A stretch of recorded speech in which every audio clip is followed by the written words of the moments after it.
ఇటీవల భద్రాచలంలో ఆరంతస్తుల భవనం కూలిన ఘటనలో బిల్డింగ్ యజమాని శ్రీపతి శ్రీనివాసరావును పోలీసులు అరెస్ట్ చేశారు. మెజిస్ట్రేట్ ఎదుట హాజరుపరచడంతో శ్రీనివాసరావుకు 14 రోజుల రిమాండ్ విధించారు జడ్జి. ఇదే అంశానికి సంబంధించి మరింత సమాచారం మా ప్రతినిధి మహేందర్ అందిస్తారు. మహేందర్, ఆల్రెడీ ఒక వాదన వినిపించింది. నిబంధనల ప్రకారం ఈ భవనం నిర్మించలేదు అన్నట్టుగా కూడా ఒక సమాచారం అందింది. బట్ దానికి సంబంధించి సంబంధిత అధికారులు ఏమైనా నోటీసులు ఇచ్చారా? ఇస్తే యజమాని రెస్పాండ్ కాలేదా? ఓవరాల్గా మీ దగ్గర ఉన్న అప్డేట్స్ ఏంటి?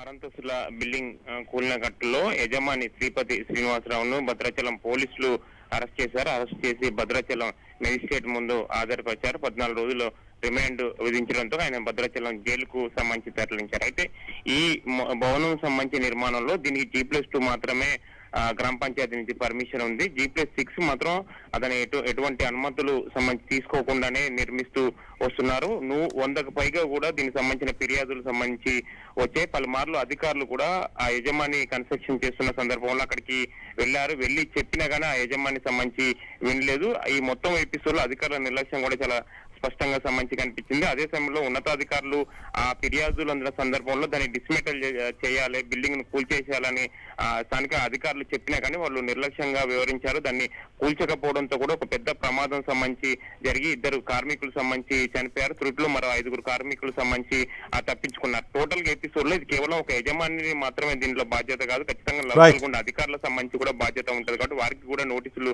ఇచ్చే అవకాశాలు ఉన్నాయి. కార్తిక్. రైట్ మహేందర్.